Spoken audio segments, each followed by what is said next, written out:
এখন থেকে আপনার প্রিয় সিরিয়ালগুলো ফ্রিতে দেখুন এক্সক্লুসিভলি শুধুমাত্র সান নেক্সটে। এখনই অ্যাপ ডাউনলোড করুন। আমি আপনাকে ঘরে খুঁজতে গেছিলাম, আপনি ছিলেন না, তাই এখানে এলাম। বাড়ির বাকিরা সবাই কোথায়? কোথায় আবার? আসলে তুমি এই যে আমাদের এত বড় বিপদের হাত থেকে বাঁচিয়েছো, সেটা বাড়ির কিছু লোকের তো পছন্দ হয়নি। যেমন আমার দাদা আর দাদার অপয়া বউ। বিষয়টা একেবারেই ভালো চোখে দেখেনি, তাই বোধহয় ঘরের দরজা বন্ধ করে বসে আছে।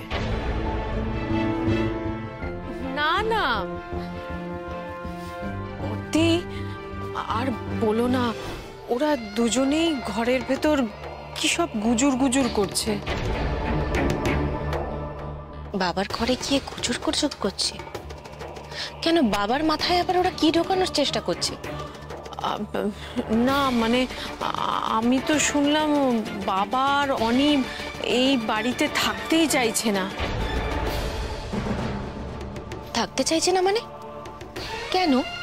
ওরা নাকি ঈশার পায়ের তলায় থাকতে চাইছে না। দেখেছো মা, দাদাভাইকে কিন্তু তোমার ওই বড় বউ এখনো উস্কাচ্ছে। না না প্রতীক, কি বলছিস? ওই মেয়ে তো উল্টো কথা বলছে। ও বলছে ওই বাড়ি ছেড়ে কিছুতেই যাবে না। আরো কি বলছে জানো বর্দি? ঈশা নাকি ষড়যন্ত্র করে এই বাড়িতে ঢুকেছে, আর জাগৃতি নাকি সেই ষড়যন্ত্র ফাঁস করে দিয়ে এই বাড়ির লোককে বিপদের হাত থেকে ঠিক বাঁচিয়ে নেবে। বর্দি, আমি এখন বুঝতে পারছি জাগৃতি ঈশাকে কি হিংসে করে।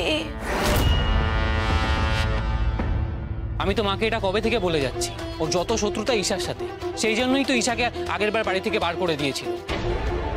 কিন্তু এখন ঈশা ফিরে এসেছে, এবার ওই জাগৃতি রায় চৌধুরীকে আমরা বাড়ির থেকে ঘাট ধাক্কা দিয়ে বের করে দেবো। না, তার কোনো দরকার নেই প্রতীক। আমি চাই এই বাড়ির প্রত্যেকে এই বাড়িতেই থাকুক, এমনকি বৌদিও। দেখো, বৌদি আমাকে যতই শত্রু ভাবুক, আমি কিন্তু বৌদিকে আমার শত্রু ভাবি না। ঈশা,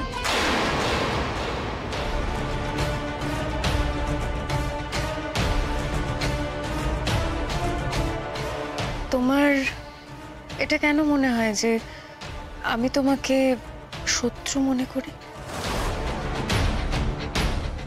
ঈশা,